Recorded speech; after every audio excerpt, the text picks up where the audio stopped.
الله وبركاته. الحمد لله نحمده ونستعينه ونستغفره ونؤمن به ونتوكل عليه ونعوذ بالله من شرور أنفسنا ومن سيئات أعمالنا. من يهده الله فلا مضل له ومن يضلله فلا هادي له. ونشهد أن لا إله إلا الله وحده لا شريك له. ونشهد أن سيدنا وحبيبنا ومولانا محمد. أما بعد فقد قال الله تعالى في كلامه المجيد وفي فرقانه الحميد: أعوذ بالله من الشيطان الرجيم. بسم الله الرحمن الرحيم. ولكل أمة جعلنا منسكا ليذكروا اسم الله على ما رزقهم من بهيمة الأنعام. فإلهكم إله واحد فله أسلموا وبشر المخبتين. صدق الله العظيم. وقد جاء في الحديث الشريف عن عائشة رضي الله تعالى عنها قالت: أن رسول الله صلى الله عليه وسلم قال: ما عمل آدمي من عمل يوم النحر أحب إلى الله من إهراق الدم. إنه ليأتي يوم القيامة بقرونها وأشعارها وأغلافها، وإن الدم ليقع من الله بمكان قبل أن يقع من الأرض. أطيبوا بها نفسا. رواه الترمذي. إن الله وملائكته يصلون على النبي يا أيها الذين آمنوا صلوا عليه وسلموا تسليما. اللهم صل على محمد وعلى آل محمد كما صليت على إبراهيم وعلى آل إبراهيم إنك حميد مجيد. اللهم بارك على محمد وعلى آل محمد كما باركت على إبراهيم وعلى آل إبراهيم إنك حميد مجيد. মুআজ্জাজ মুকাররম সম্মানিত মুসল্লিয়ানে আযম, আল্লাহ তাআলা দরবারে শুকরিয়া আদায় করছি যে রব্বুল আলামিন আমাদেরকে পবিত্র জিলহজ মাসের প্রথম জুমায় আল্লাহর ঘরে হাজির হওয়ার সুযোগ দিয়েছে। আমরা হৃদয়টা খুলে আল্লাহর শুকরিয়া আদায় করি। আলহামদুলিল্লাহ। আল্লাহ তাআলা এমন অনেক বান্দা গত জিলহজে ছিলেন, আজকে জিলহজে নাই। এমন অনেক বান্দা আছে আমাদের আপনজন আত্মীয় স্বজনকে নাই। জিলহজ মাস অত্যন্ত বরকতপূর্ণ একটি মাস। মাহে রমাদানের পরে এই মাসটার গুরুত্ব খুব বেশি। কোরআনে আল্লাহ তাআলা সূরা ফজরে ওয়াল ফাজরি ওয়া লায়ালিন আশর ফজরের শপথ করেছেন এবং 10 রাত্রের শপথ। এই 10 রাত্র বলে তাফসীরে এসেছে জিলহজ মাসে 1 থেকে 10 যে রাত বরকতময় আছে সেই রাতগুলি শপথ করে আল্লাহ কথা বলেছেন। সুবহানাল্লাহ। তাহলে অত্যন্ত গুরুত্বপূর্ণ এই জিলহজ মাস আমরা পেয়েছি, শুরু হয়েছে মাসটি। এই মাসের অনেক গুরুত্বপূর্ণ ইবাদত আছে, বিশেষ করে হজ, বাইতুল্লাহ, আল্লাহর ঘরের হজ। এটা হলো সবচেয়ে বড় একটি ইবাদত, সবচেয়ে বড় দামি একটি কাজ, ফরজ কাজ। আল্লাহ তাআলার অনেক বান্দা যাদেরকে আল্লাহ পছন্দ করেছেন, ইচ্ছা করেছেন, তারা চলে গেছে, যাচ্ছে আল্লাহর ঘরের কাছে যাচ্ছে। 4 তারিখ থেকেই, জুনের 4 তারিখ থেকেই হজের মৌলিক কাজ শুরু হয়ে যাবে। সেই মিনায় দৌড়াদৌড়ি করা, আরাফায় যাওয়া, মুজদালিফায় যাওয়া, আরাফার মাঠে আল্লাহর কাছে কান্নাকাটি করা, মুজদালিফায় খোলা আকাশের নিচে শুয়ে আল্লাহর কাছে মনের কথা বলা, মিনায় তাঁবুতে দৌড়াও, পাথর নিক্ষেপ করো। এই যে কাজ আল্লাহ তাআলার নির্দেশে, নবীর নির্দেশনায় এই যে কাজগুলো, এই কাজগুলি মাধ্যমে একজন বান্দা, রাসূল বলেন, সে মায়ের পেট থেকে যেভাবে সন্তান ভূমিষ্ঠ হলে নিষ্পাপ হয়ে যায়, এই কাজগুলি যথাযথভাবে পালন করার মাধ্যমে সেভাবে নিষ্পাপ হয়ে যায়। সেই ভাগ্যবান ব্যক্তিরা আল্লাহর ঘরের পাশে আছে। আমরা আশা করি, আল্লাহর কাছে কামনা করি, আল্লাহ তাআলা যেন সবাইকে নসিব দান করেন। একটা আল্লাহর বান্দাও যেন এই সুনসিব না নিয়ে কবর চলে যেতে না হয়। আল্লাহ যেন এমন একটা ব্যবস্থা সবার জন্য করে দেয়। যখনই হোক, সবাই আমরা নিয়ত করি, আল্লাহ তাআলা আমাদের সবাইকে তার ঘরের জিয়ারত নসিব করে দিন, বলি আমিন। সম্মানিত হাজির, এর পাশাপাশি এই মাসে সিয়াম ও ইয়াউমে আরাফা আছে, আপনারা জানেন। আরাফার দিনের রোজা আল্লাহ রাসূল বলেছেন, সেই মুসলিমে 1162 নম্বর হাদিস, সিয়াম ও ইয়াউমে আরাফাতা আহতাসিবু আলা আল্লাহ আন ইউকাফিরাল্লাহু আস-সানাতা আল্লাতী ক্বাবলাহু ওয়াস-সানাতা আল্লাতী বা'দাহু। রাসূলুল্লাহ সাল্লাল্লাহু আলাইহি সাল্লাম এই কথা বলেন যে আরাফার দিনের রোজার ব্যাপারে আমি আল্লাহর কাছে আশা করি। কে আশা করি? রাসূল। রাসূল নিজে বলতেছে যে আমি আশা করি আরাফার দিনের রোজার ব্যাপারে আল্লাহ তাআলা একজন বান্দাকে যে আরাফার দিনে রোজা রাখে, তার পিছনের 1 বছর, সামনের 1 বছরের গুনাহ আল্লাহ মাফ করে দেন। সুবহানাল্লাহ। মুসলিম শরীফের সেই মুসলিমের হাদিস। তো রাসূল আশা করা মানে তো এটা নিশ্চিত হয়ে যায়। রাসূল তো আশা করেন, আল্লাহ রাসূলের কোন আশাটা বাদ করছে? সব আশাই তো পূরণ করেছে। সেজন্য এটা এই একটা ইবাদত আমাদের সামনে আছে। এখন আরাফার দিনের রোজা রাসূল যেহেতু স্থানটা নির্দিষ্ট করে ফেলেছে, আরাফার দিনের রোজা, তাহলে তো একটা স্থানের সাথেও হয়ে গেল, রিলেটেড দিনের সাথেও রিলেটেড, তারিখও লাগবে, স্থানও লাগবে। এই জন্য একটু প্রবলেম আমাদের দেশে, বা যে দেশের সাথে সময়ের ব্যবধান আছে। যেহেতু আরব দেশের সাথে আমাদের সময়ের ব্যবধান আছে, সেহেতু আমরা আরাফার দিনের রোজাটা তো রাখবই। আমরা যেহেতু জানছি এখন যে আজকের দিনে হাজী সাহেবরা আরাফার মাঠে আছে, এটা আমরা এখন জেনে ফেলতে পারছি মিডিয়ার মাধ্যমে, দুনিয়ার প্রযুক্তির মাধ্যমে। সেজন্য সেই দিনটা রোজা আমরা পালন করবো। তো সেই দিনটা আমাদের দেশে যে ধরি আমরা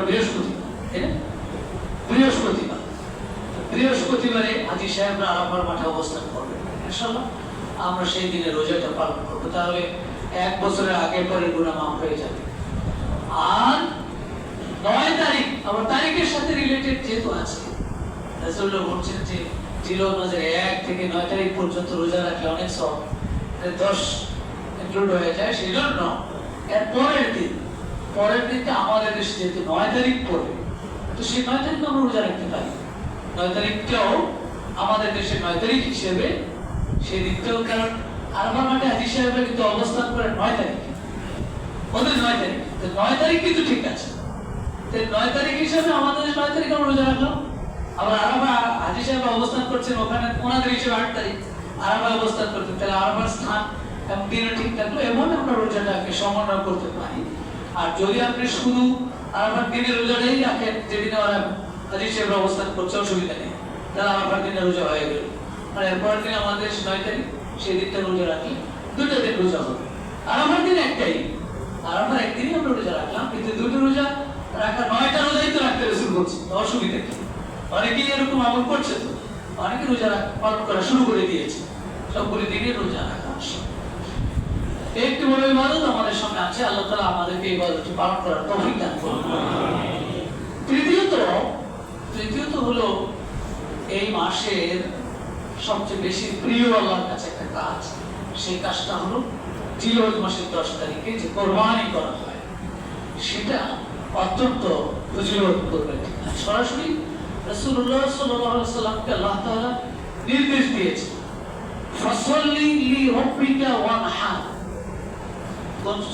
কোরআন শরীফে আছে না নাই? এটা কোন সূরা? সূরা কাউসার, ছোট্ট সূরা, 30 পারা না 31 পারা? 31 পারা ফজিলত হবে না, 31 পারা কোরআন শরীফে নাই। 30তম পারায় আছে, ইন্না আ'তাইনাকাল কাউসার, তবে আপনাকে আমি কাউসার দিয়েছি, ফাসাল্লি লিরাব্বিকা ওয়ানহার, আপনি আপনার রবের জন্য নামাজ পড়ুন এবং কুরবানি করুন। তাহলে রাসূলুল্লাহকে সরাসরি আল্লাহ নির্দেশ দিয়েছে কুরবানি করার জন্য। তাহলে এই কাজটা কি সওয়াব কম না বেশি হবে? এটা তো আমরা করতে পারি না, পারবো না? নিয়ত করে ফেলি, বলে হুজুর এটা ইনশাআল্লাহ আপনি না বললেও, আপনি যদি নাও বলে, কোরআন হাদিসে দলিল নাও থাকে, তাও এটা মিস হবে না হুজুর, আপনি নিশ্চিত থাকেন, যা ভালো। তবে এটা একটা আনুষ্ঠানিকতা নয়, এটা একটি গোশত খাওয়া নয়। মুমিন এটাকে হিসাব করবে যে এটা নবীকে আল্লাহ সরাসরি নির্দেশ দিয়েছে, এটা একটি ইবাদত, যে আপনি নামাজ পড়ুন পাশাপাশি কোরবানি করুন। তাহলে এটা তো একটা গোশত খাওয়ার বিষয় না, এটা কোরবানি, এটা একটা ইবাদত। সেজন্য আমরা এই ইবাদতটা পালন করবো, আশা করছি। আমরা আমাদের দেশে 7 জুনের 7 তারিখ পড়বে, জিলহজ মাসের 10 তারিখ শনিবার, কালকে শনিবারে, পরের শনিবারে ইনশাআল্লাহ আল্লাহ তাআলা এই ইবাদতটিও আমাদেরকে যথাযথভাবে পালন করার তৌফিক দান করুন। এখন এই ইবাদতটি অত্যন্ত ফজিলতপূর্ণ, কিন্তু ইবাদতটা ইবাদতের মতো যেন করা যায়, আল্লাহ রাসূল যেভাবে করতে বলেছে, আল্লাহ যেভাবে করতে নির্দেশ দিয়েছে, সেভাবে সুন্দরভাবে সুশৃঙ্খলভাবে ইবাদত হিসেবে পালন করার জন্য কতগুলি আহকাম আছে, কতগুলো মাসাইল আছে, নিয়ম কানুন আছে, পদ্ধতি আছে, যেগুলি রাসূলুল্লাহ আমাদেরকে বলে দিয়েছে, আল্লাহ বলে দিয়েছে। এই জন্য আমরা এই ইবাদত, কোরবানির ইবাদতটি যেন সুন্দরভাবে আমরা সম্পন্ন করতে পারি, সেই জন্য কিছু মাসাইল আমরা আলোচনা করতে চাই। মাসাইলে কোরবানি, কোরবানির কিছু মাসাইল যেগুলো ভিত্তিতে আমরা ইবাদতের মতো করতে পারবো ইনশাআল্লাহ, আল্লাহ তৌফিক দান করুন। আমিন। প্রথমত কোরবানিটা আসলে, কোরবানির হুকুম কি? কোরবানিটা কি সুন্নত নাকি নফল না মুস্তাহাব না ওয়াজিব না ফরজ, কি এটা আমাদের জানা প্রয়োজন। কোরবানিটা অধিকাংশ উলামায়ে কেরাম বলেছেন কোরবানিটা ওয়াজিব। ইমাম আবু হানিফা রাহমাতুল্লাহ আলাইহি সহ ইমাম আউজাই, ইমাম লাইস, ইমাম আবু হানিফার সাথে ইমাম মালিক এবং আহমদেরও একটা মত, আরেকটা মত, ওনাদের 2টা মত আছে। এক মতের দিকে আসছে ইমাম আবু হানিফার সাথে, এই সব ইমামরা মিলে বলছে কুরবানিটা ওয়াজিব কাজ, এটা করা ওয়াজিব, না করলে কবিরা গুনাহ হবে। এটা শুধু গোশত খাওয়ার বিষয় নয়, এটা একটা ইবাদত এবং সেটা করা ওয়াজিব। দলিল তারা অনেকগুলো দলিল দিয়েছে কোরআন এবং হাদিস থেকে। যেমন কোরআনের সূরা কাউসারের যে আয়াত, এটাকে দলিল নিয়ে আসছে। আল্লাহ তাআলা বলছেন নবীকে লক্ষ্য করে, হে নবী আপনি সালাত আদায় করুন এবং কুরবানি করুন।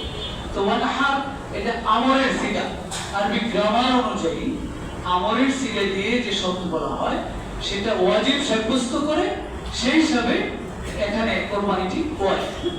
এবং সূরা হজ্জের 34 নম্বর আয়াতে আল্লাহ বলেছেন, ওয়ালিকুল্লি উম্মাতিন জাআলনা মানসাকা, আমি সব উম্মতের জন্য যুগে যুগে কুরবানিটা আবশ্যক করে দিয়েছি। সুবহানাল্লাহ। তাহলে এই আয়াতটা সরাসরি পড়লে আয়াতও বোঝা যায় কুরবানিটা এটা আবশ্যকীয় ইবাদত। তৃতীয় আরেকটি আয়াত আছে সূরা হজ্জের, এটা সূরা হজ 36-37 নম্বর আয়াত, লম্বা আয়াত। সেখানে আল্লাহ তাআলা বলছে ওয়াল বুদনা জাআলনাহা লাকুম মিন শাআইরিল্লাহ লাকুম ফিহা খায়রুন ফাযকুরু ইসমাল্লাহি আলাইহা সাওয়াফা। এখানে লম্বা আয়াত আল্লাহ তাআলা বলছেন যে আমি এই যে উট, আল্লাহর কাবার জন্য উৎসর্গকৃত উটকে আমি তোমাদের জন্য আল্লাহর অন্যতম নিদর্শন বানিয়েছি। যে উটটাকে কোরবানির জন্য দেওয়া হয়, এটাকে আল্লাহ তাআলা এখানে আল্লাহর যত নিদর্শন আছে সেই নিদর্শনের অন্যতম নিদর্শন হিসেবে চিহ্নিত করেছেন এবং তিনি বলেছেন যে তোমরা এই উটটিকে জবেহ করো, আল্লাহর নাম নিয়ে জবেহ করো। সুবহানাল্লাহ। তাহলে বোঝা যায় এখানে আল্লাহ তাআলা সরাসরি নির্দেশ দিয়েছেন, এটাও আবশ্যক সাব্যস্ত করে।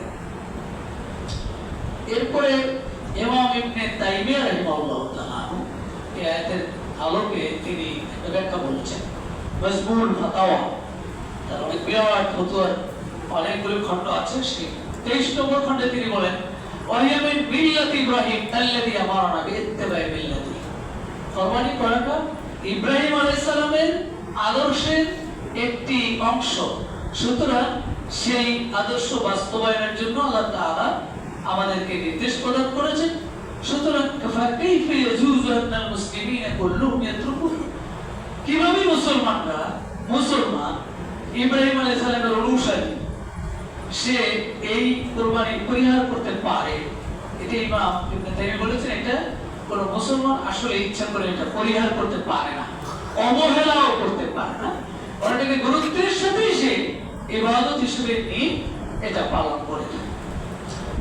এরপরে হাদিস শরীফে সহিহ বুখারী 955 এবং সহিহ মুসলিম 1961 দুই জায়গায় একটা হাদিস আছে। হযরত বারা ইবনে আজিব রাদিয়াল্লাহু তাআলা হাদিসটি বর্ণনা করেছেন। রাসূলুল্লাহ সাল্লাল্লাহু আলাইহি ওয়াসাল্লাম বলেন মান সাল্লা সালাতানা ওয়া নাসাকা নুসুকানা ফাকাদ আসাবা আন-নুসুক। আল্লাহ রাসূল বলেন যে আমাদের সাথে নামাজ আদায় করলো, আমাদের সাথে কুরবানি করলো, সেই যথাযথভাবে কুরবানি আদায় করলো। সুবহানাল্লাহ। আমাদের সাথে নামাজ আদায় করলো, আমাদের সাথে কুরবানি করলো। আমার নাসাকা কাবলা সালাত, নামাজের আগেই যে কুরবানি করে ফেললো, ফাতিল কাশাতুল আহমি, সে শুধু একটা গোশতের আয়োজন করলো, এটা কোনো কুরবানি হলো না। লম্বা হাদিস।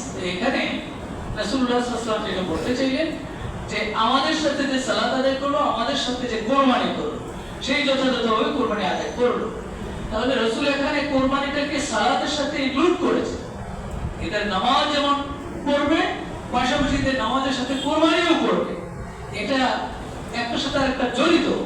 সেজন্য এটা উলামায়ে কেরাম বলেছেন এই কুরবানিটা ওয়াজিবের অন্তর্ভুক্ত। এবং এই হাদিসটার শেষে যে রাসূলুল্লাহ সাল্লাল্লাহু আলাইহি ওয়াসাল্লাম সাহাবী একজন বলল যে হুজুর আমি তো নামাজের আগে কুরবানি করে ফেলেছি, যেহেতু আজকের দিন খাওয়ার দিন, আনন্দের দিন, ফ্যামিলি নিয়ে খাওয়া দাওয়া করবো, আগে কুরবানি করে ফেলেছি, এরপর নামাজ পড়তে আসছি। তখন রাসূলুল্লাহ সাল্লাল্লাহু আলাইহি ওয়াসাল্লাম বললেন যে তুমি কাজ করো, তোমার কুরবানি হয় নাই, তুমি আরেকটা কুরবানি করো। নামাজের আগে করে ফেলেছে, এই জন্য নামাজের পরে আবার আরেকটা করো। তো উলামায়ে কেরাম বলেন যে রাসূলুল্লাহ সাল্লাল্লাহু আলাইহি ওয়াসাল্লাম তাকে আবার পুনরায় কুরবানি করতে বললেন, তাহলে বিষয়টা আবশ্যকীয় ওয়াজিব হিসেবে হওয়ার কারণেই তাকে আবার বলছে যে না, তুমি আরেকটি কুরবানি করো, এ আদা করো। সেজন্য এটাকে উলামায়ে কেরাম বলছেন এটা ওয়াজিব। আরেকটি হাদিস আছে ইবনে মাজাহ শরীফে 3123 নম্বর হাদিসে আবু হুরায়রা হাদিসটি বর্ণনা করেছেন। قال رسول الله صلى الله عليه وسلم من وجد ساعة فلم يضحي فلا يقربن مصلى। যে যার সামর্থ্য আছে কিন্তু সে কুরবানি করে না, সে যেন আমাদের ঈদগাহে না আসে, রাসূলুল্লাহ বলছেন। তাহলে এতে কি বোঝা যায়? বোঝা যায় যে কুরবানি করাটা একটা অন্যতম ইবাদত এবং সওয়াবের কাজ, আবশ্যকীয় কাজ। এই সমস্ত হাদিস আরো আছে, আমি আর সকল হাদিস এখানে পড়ার সময় নেই। তাহলে আমরা এতটুকু বুঝলাম যে কোরআন এবং হাদিসের আয়াতের আলোকে কুরবানি করাটি ওয়াজিব। এই জন্য আমরা ওয়াজিব মনে করেই আল্লাহর পক্ষ থেকে ওয়াজিব মনে করেই কুরবানি করব। আল্লাহ তাআলা আমাদেরকে সেভাবে কুরবানি করার তৌফিক দান করুন। দ্বিতীয়ত, কুরবানি কার উপর ওয়াজিব এই বিষয়টাও জানা দরকার। সবাই কুরবানি করবে নাকি কারা করবে? এখানে শরীয়ত একটা মেয়ার দিয়েছে, মিকদার দিয়েছে। সাহেবে নিসাব যদি কেউ হয়, অর্থাৎ জিলহজ মাসের 10 তারিখ থেকে 13 তারিখ পর্যন্ত 10, 11, 12, 13 এই 4টা দিন কেউ যদি সাহেবে নিসাব হয়, নিসাব পরিমাণ মালের মালিক হয়, আর হাওয়াজিল আন হতে ফাদিলাতান আন হাজাতিহি ওয়া হাজাতি আয়ামুন, তার মৌলিক প্রয়োজন বাদ দিয়ে যদি সে নিসাব পরিমাণ সম্পদের মালিক হয়। নিসাব পরিমাণ শরীয়তে আমাদের নিসাব সবার কাছে জানা প্রয়োজন।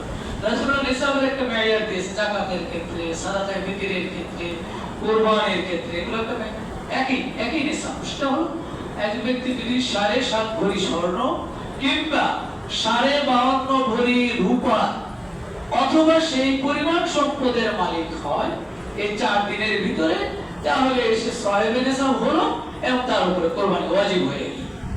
এখন সেটার মূল্যমান বর্তমান বাজার হিসাব করতে হয়, যখন যে সময় এখন বাজারে যদি আপনি হিসাব করেন 52.5 ভরি রূপা হিসাব করবেন, এখন আপনার 22 ক্যারেটের রূপা প্রায় 2000 এর উপরে দাম। তো সেই হিসাবে 1 লাখ পার হয়। তো 1 লাখ পার হয়ে যায় এমন পরিমাণ টাকা মৌলিক প্রয়োজনের বাইরে। মৌলিক প্রয়োজন কি? আমার থাকার যে ঘরটা আছে, যদি 1 কোটি টাকা দামের ফ্ল্যাটও হয় তাহলে সেটা মৌলিক প্রয়োজন। এটার সাথে যদি আরো ফ্ল্যাট থাকে তাহলে আমি সাহেবে নিসাব হয়ে গেলাম। মৌলিক প্রয়োজনের বাইরে এটা আমার। একটা গাড়ি আছে 1 কোটি টাকা দাম, কিন্তু এটা আমার মৌলিক প্রয়োজন। এটার বাইরে যদি আমার 5 লাখ টাকার আরেকটা থাকে তাহলে মৌলিক প্রয়োজনের বাইরে ওটা আমি সাহেবে নিসাব। এভাবে মৌলিক প্রয়োজন থাকার ঘর, পরিধানের বস্ত্র, চলার বাহন, খাদ্যের খুদ্দাম, এই সমস্ত গুলি যেগুলি একান্ত প্রয়োজন আমার চলতে গেলে, এগুলির বাদ দিয়ে যদি কেউ সাহেবে নিসাব হয় তাহলে তার উপরে কুরবানি ওয়াজিব হয়ে যাবে। এবং সেদিকে এখন সেই হিসাব করলে অনেক মানুষেরই কুরবানি 4 দিনের মধ্যে সে ধনী হবে।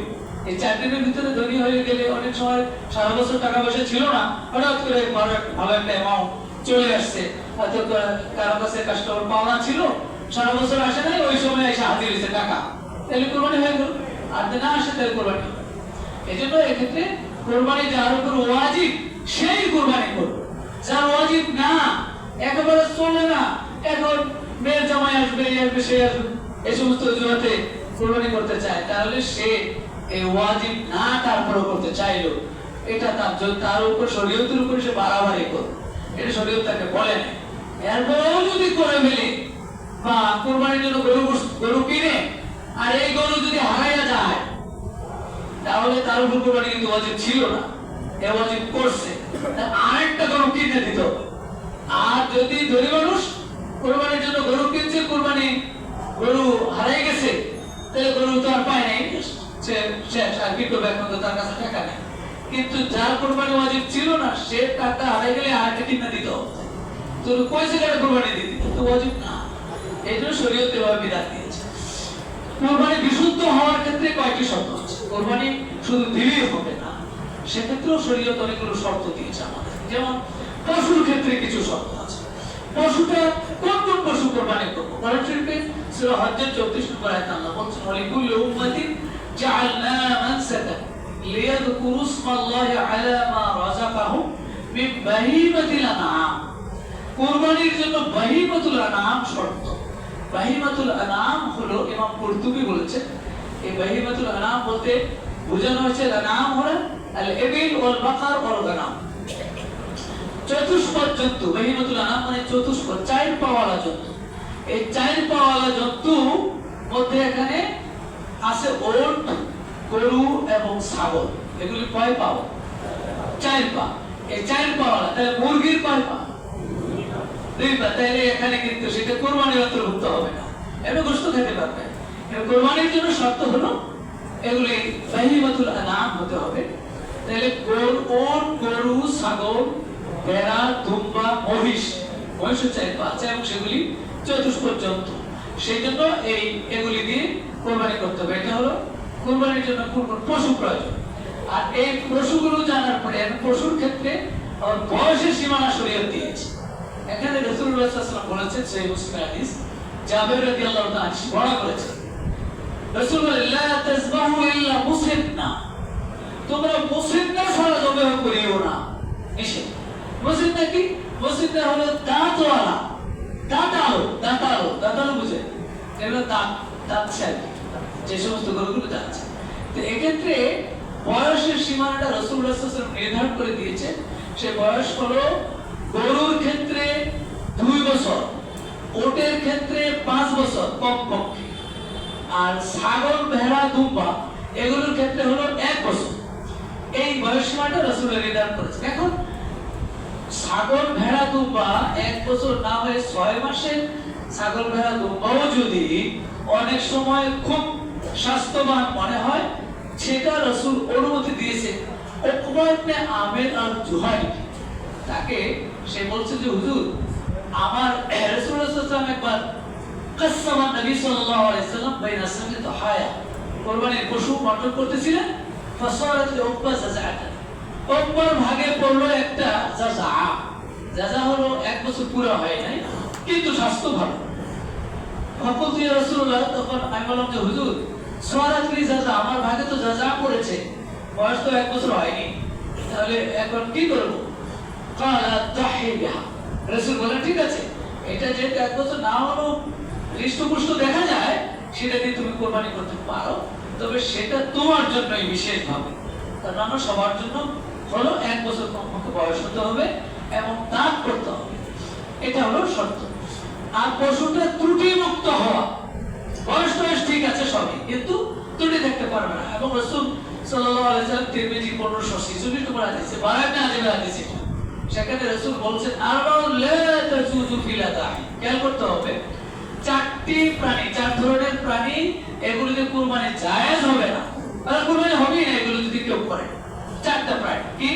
আল আওরা আল বাইন আওরুহা, অর্থাৎ যে পশু অন্ধ, যার অন্ধত্ব স্পষ্ট, অন্ধ পশু, এবং অন্ধ যে এটা অস্পষ্ট না, একেবারে বাইরে পরিষ্কার বুঝেই যায়।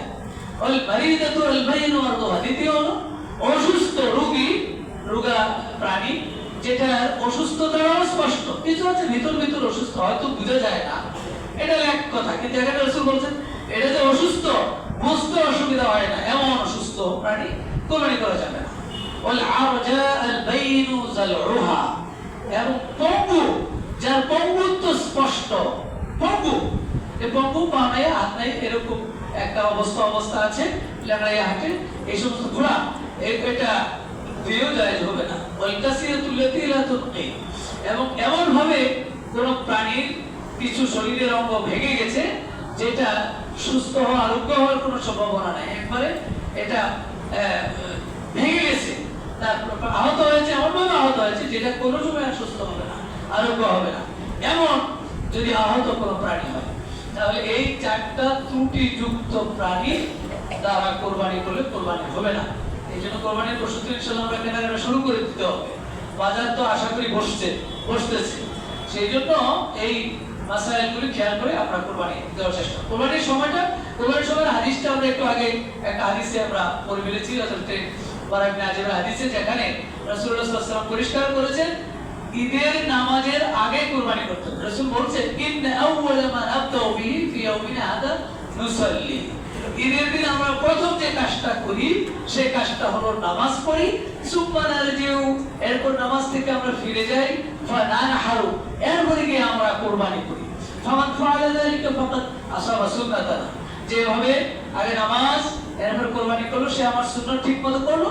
আমান যাবাহা ফাইন্নামা হুয়া লাহমুন, আর যে নামাজের আগে বিলম্ব করে ফেললো, আদমাহু লিআহলি ওয়া লাইসা মিনান নুসুকি বিশাই, সে তার ফ্যামিলির জন্য শুধু গোশত অ্যারেঞ্জমেন্ট করলো, আসলে কুরবানি বলতে কিছু তার হলো না। এতটুকু ধৈর্য কুলায় না যে নামাজটার পরে গিয়ে কুরবানিটা করবে, আগে কুরবানি করে এসে নামাজ পড়তে আসছে, এটা করা যাবে না, আগে আমাদের নামাজ আদায় করতে হবে। এরপরে মাসালা হলো অংশীদারির ভিত্তিতে কুরবানি করা যাবে কিনা, এটা নিয়ে একটা জটিলতা। আমাদের সমাজে আসছে বা আসতেছে। আগে ছিল না, এখন তো মানুষ একটু জানেও বেশি, আর এদের সবার কাছে একটা ইউটিউব আছে। কি আছে? ইউটিউব বুঝেন নাই? ইউটিউব এখন সবাই চালায়, ছোট বড় বুড়া বয়স্ক মুরব্বী যা আছে সব ঠিক। ছোট মানুষ সে হয়তো লেখা জানে না, কিন্তু চিহ্নটা দেখে, লাল চিহ্ন একটা ইউটিউব, এটা চিহ্ন দিয়ে ঠিক। এখন এই জন্য অনেকে জানে বেশি, যার কারণে ব্যস্ত সমস্যা হয়ে গেছে। তা আমরা এক্ষেত্রে অংশীদারির ভিত্তিতে কোরবানি করা যাবে, অধিকাংশ ওলামায়ে কেরাম বলেছেন যাবে, কোনো ধরনের সমস্যা নেই। দলিল আছে, দলিলের ক্ষেত্রে এখানে সহিহ মুসলিম 1318 নম্বর হাদিস, জাবির ইবনে আব্দুল্লাহ রাদিয়াল্লাহু তাআলা বলে, নাহারনা মা রাসূলিল্লাহ সাল্লাল্লাহু আলাইহি ওয়াসাল্লাম আমাল হুদাইবিয়া, হুদাইবিয়ার দিন আমরা নবী করিম সাল্লাল্লাহু আলাইহি ওয়াসাল্লামের সাথে একসাথে কুরবানি করেছিলাম। আমরা আল বুদ্দা আন সাবা, উট 7 জনের পক্ষ থেকে, ওয়াল বাকারা আন সাবা, গরু 7 জনের পক্ষ থেকে। সহিহ মুসলিমের হাদিস, তাহলে আর বেশি ঘুরাঘুরি করা তো লাগে না, এটা হাদিসে স্পষ্ট আছে। জাবিরের আরেকটি হাদিস আছে, সেখানে তিনি বলেছেন, হাজাজনা মা রাসূলিল্লাহ, আল্লাহ রাসূলের সাথে আমরা হজে ছিলাম, ফানাহারনা আল বাঈর আন সাবা ওয়াল বাকারা আন সাবা, আমরা উট 7 জনের পক্ষ থেকে এবং গরু 7 জনের পক্ষ থেকে আমরা কুরবানি করেছি। এটা আবু দাউদ শরীফে আছে। এরপরে হযরত আব্দুল্লাহ ইবনে আব্বাসের একটা হাদিস আছে, তিরমিজি 1501 নম্বর হাদিস, কুননা মা রাসূলিল্লাহ সাল্লাল্লাহু আলাইহি ওয়াসাল্লাম ফি সাফার, আমরা এক সফরে রাসূলের সাথে ছিলাম, ফাহাদার আল-আযহা, এরপর কুরবানি এসে গেল, ফাশতারাকনা ফিল বাকারা সাবা, আমরা গরুতে 7 শরীক হলাম, ফিল বাঈরি 10, আর উটের মধ্যে 10 শরীক হলাম। এখানে 10 শরীকের কথা আসছে। তো যারা বলে যে ভাগে কুরবানি না, তারা কিছু দলিল তাদের আছে। সে যেখানে রাসূলুল্লাহ সাল্লাল্লাহু আলাইহি ওয়াসাল্লাম বলছেন, যেমন একটা হাদিস এখানে আসছে মুসলিমে 1967, যে আল্লাহ রাসূল সাল্লাল্লাহু আলাইহি ওয়াসাল্লাম হযরত আয়েশা হাদিস, আয়েশাকে বললেন যে একটা শিংওয়ালা সুন্দর দুম্বা আনো। আয়েশা আনলো, রাসূলুল্লাহ সাল্লাল্লাহু আলাইহি ওয়াসাল্লাম জবাই করলেন, বিসমিল্লাহ আল্লাহুম্মা তাকাব্বাল মিন মুহাম্মদ ওয়া আলি মুহাম্মদ ওয়া মিন উম্মতি মুহাম্মদ। একটা জন্তু রাসূল জবাই করলেন এবং সেটাকে তার পরিবারের পক্ষ থেকে, একটা পরিবারের পক্ষ থেকে একটা জন্তু হবে, অনেকগুলো জন্তু মানে ভাগে ভাগে হবে না, একটা জন্তু। এটাকে তারা দলিল হিসেবে নিয়ে এসেছে। এটা আরো একটা হাদিস আছে, আমরা সময় নেই। তাহলে আমরা ওই আগের দলিলগুলোর ভিত্তিতে এটা বলতে পারি, একা দিতে পারলে তো ভালো। এটা কে না বুঝে, কে না বুঝে, একা দিতে পারলে একবারে কোনো ঝাই ঝামেলা নাই, এটা তো সবাই বুঝে, এটা তো দলিল লাগে না। কিন্তু ভাগেও তো দেওয়া যাবে, রাসূলুল্লাহ সাহাবারা দিয়েছে রাসূলের উপস্থিতিতে নিজে সহ। সফর আর মুকিমের মধ্যে পেশ লাগানোর দরকার নেই, সফর অবস্থায় যায়, মুকিম অবস্থায় যায়, এটা দরকার নেই শুধু শুধু জটিলতা করা। সেজন্য ভাগে দেওয়া যায়। মৃত ব্যক্তির পক্ষ থেকে কুরবানি করা যাবে কিনা, এটাও যাবে। শরীয়তের ক্ষেত্রে ইমাম আবু হানিফা, আহমদ ইবনে হাম্বল, এই উলামায়ে কেরাম বলেছেন মৃত ব্যক্তির পক্ষ থেকে কুরবানি করা যাবে, তবে নিজের কুরবানি আগে দিয়ে যদি সামর্থ্য থাকে তাহলে মৃত বাবা মার পক্ষ থেকেও শরীক হওয়া যাবে, অসুবিধা নেই। যেমন হযরত আলী রাদিয়াল্লাহু তাআলা হাদিস বলেছেন, রাআইতু আলিয়ান হানশি قال রাআইতু আলিয়ান, আমি আলী রাদিয়াল্লাহু তাআলাকে দেখেছি ইউদাহি বিকাফাই, তিনি দুইটা দুম্বা কুরবানি করছেন। ফাকুলতু লাহু মা হাযা, তখন হানশ বলে যে আমি আলীকে জিজ্ঞাসা করি, তুমি দুইটা দুম্বা কুরবানি করছো কেন? ফাকাল ইন্না রাসূলুল্লাহ সাল্লাল্লাহু আলাইহি ওয়াসাল্লাম, বিশ্বনবী আমাকে নির্দেশ দিয়ে গিয়েছিলেন, আর উদাহি আনহু, তার পক্ষ থেকে একটা কুরবানি করতে, আনা উদাহি আনহু, আমি তার পক্ষ থেকে একটা কুরবানি করছি। তাহলে এটা এই হাদিস আবু দাউদ শরীফে আছে, আরো হাদিস আছে। এটা কুরবানি মৃত ব্যক্তির পক্ষ থেকে করা যেতে পারে, তবে নিজের কুরবানি আগে। আর যদি কোনো ব্যক্তি ওসিয়ত করে যায় যে আমার পক্ষ থেকে তুমি একটা কুরবানি করিও, ওসিয়ত করলে, তাহলে ওসিয়তের কুরবানির অংশটা আবার নিজে খাওয়া যাবে না, এটা অন্যদেরকে দান করে দিতে হবে। নিজেরটা নিজে খাবে, সওয়াব পাবে, কিন্তু গোশতটা খাইতে পারবে না। কুরবানির গোশত কয় ভাগ করবে, এটা একটা মাসালা আমাদের সমাজে আছে। 3 ভাগ করতে হবে নাকি না করলেও চলবে। এক্ষেত্রে মাসাইল হলো 3 ভাগ করাটা ভালো, কিন্তু বাধ্যতামূলক নয়, আবশ্যকীয় নয়। কিন্তু 3 ভাগ করে যদি মনে করে কেউ করে, তাহলে সেটা উত্তম, মুস্তাহাব, এটা বলা হয়েছে। কোরআনুল কারীমে সূরা হজ্জের 28 নম্বর আয়াতে আল্লাহ বলেছেন, ফাকুলু মিনহা ওয়া আতিমুল বাঈসাল ফাকির, তুমি কোরবানির গোশত থেকে নিজে খাও এবং খাওয়াও অসহায়দেরকে, অসহায় গরিবদেরকে খাওয়াও। তাহলে এখানে দুই ভাগ, এখানে দুই ভাগ বোঝা গেল, নিজের একটা ভাগ, গরিবদের একটা ভাগ। আর আরেকটা আয়াত আছে আবার হজ্জের 36 নম্বর আয়াতে, সেখানে আপনি পাবেন আল্লাহ তাআলা বলছেন ফাকুলু মিনহা, তুমি কোরবানির গোশত থেকে খাও, ওয়া আতিমুল কানিআ ওয়াল মু'তাররা, আর তুমি খাওয়াও যারা যারা চায় আর যারা চায় না। এখানে আবার দুই ভাগ, তিন ভাগ হয়ে গেল। চায় না বলতে কি, ধরো আত্মীয় স্বজন, আপনজন, অথবা সে গরিব, কোরবানি দেয়নি কিন্তু দেখা যায় সে চায় না, যে তার ব্যক্তিত্ব আছে, না দিলেও সে ঘরে পড়ে আছে, কারো কাছে চায় না। এই জন্য আল্লাহ ক্লিয়ার করে দিয়েছে যে চায় না তাকেও খাওয়াও, আর যে আসছে ঘরে ঘরে ঘুরতেছে তাকেও খাওয়াও, দুটাকে খাওয়া নিজে খাও। এই হিসেবে ওলামায়ে কেরাম বলছেন তিনটা ভাগ করলে ভালো। আর যদি কেউ মনে করে এক ভাগও করবো না, কোন গরিবকেও দেবো না, কাউকে দেবো না, আত্মীয় স্বজনকে দেবো, সব নিজে খাবো, জায়েজ। এত কৃপণ হওয়াটা ঠিক নয়, জায়েজ আছে। জায়েজের দরকার উত্তমে থাকবে, মোমেন তো উত্তমে থাকবে। কোরবানির পশুর চামড়াটা কি করবে? কোরবানির পশুর চামড়া নিজে ভোগ করে, যদি সরাসরি চামড়া নিজে ভোগ করতে পারে তাহলে ভোগ করা জায়েজ আছে, কিন্তু বিক্রি করে টাকা ভোগ করা জায়েজ নাই, বিক্রি করা জায়েজ নাই। হাদিস শরীফে বিক্রি করতে নিষেধ করা আছে। যেমন সহিহ বুখারী 1716 এবং মুসলিম 1317 একটা হাদিস পাওয়া গেল, আলী ইবনে আবু তালিবের হাদিস। বলা আমার নবী সাল্লাল্লাহু আলাইহি ওয়াসাল্লাম, বিশ্বনবী আমাকে নির্দেশ দিলে আন আকুমা আলা বাদারি, তার যে ওটটা জবে হচ্ছে সেই ওটের পাশে থাকতে, ও আন আতাসাদদাকা বিলাহমিহা, গোশতটা আমি যেন সদকা করে দেই, ও জলুদিহা, চামড়াটাও সদকা করে দেই, ও আজিল্লাতিহা, এবং আমি পারিশ্রমিক কসাইকে চামড়া গায়ের আচ্ছাদনটাও সদকা করে দিই। পশুর গোশত, চামড়া এবং পশুর গোশত, চামড়া এবং গায়ের যে আচ্ছাদন আছে এই সব সাদাকা করে দেই, এটা আল্লাহ রাসূল আমাকে নির্দেশ দিলেন। ও আল্লাহ ও জাজ্জারা বিনহা, পারিশ্রমিক হিসাবে কসাইকে যেন এই চামড়া থেকে গোশত থেকে কিছু না দেয়, পারিশ্রমিক হিসাবে না দেয়। বলে নাহনু নুতিহি মিন ইনদিনা, আমরা কসাইকে পারিশ্রমিক হিসাবে দিতাম আমাদের পকেট থেকে, কিন্তু সেই চামড়া থেকেও নয়, সেই গোশত থেকেও নয়, পারিশ্রমিক দেওয়া যাবে না। তাহলে এখানে কিন্তু বিক্রি করতে নিষেধ করা হয়েছে।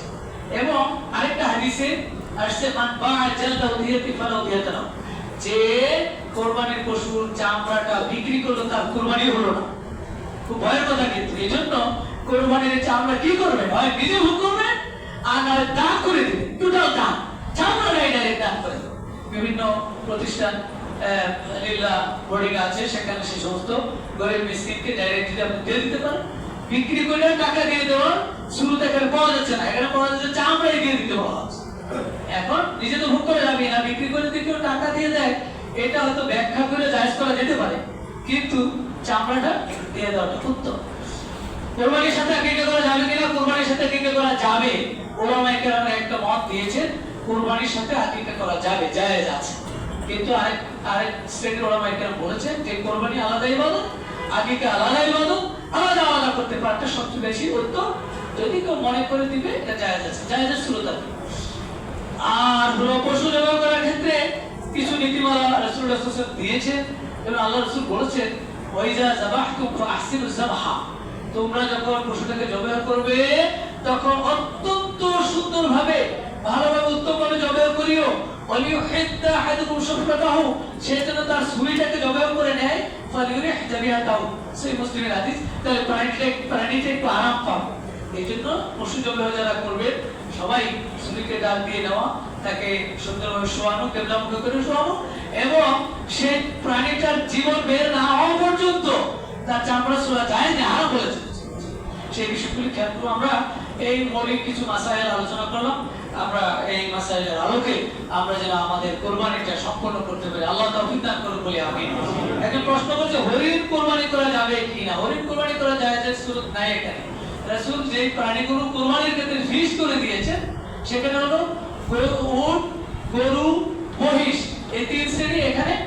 আর একা যেটাকে দিতে হবে, একা একটা, সেটা হলো দুম্বা, ছাগল, ভেড়া, 6টা প্রাণী ফিক্স করা আছে কোরবানির জন্য। হরিণের কথা সেখানে নাই। সেই জন্য আমরা এই সমস্ত জিনিস খেয়াল করে কোরবানির কাজ করবো। আল্লাহ আমাদের কবুল করুক বলি আমিন।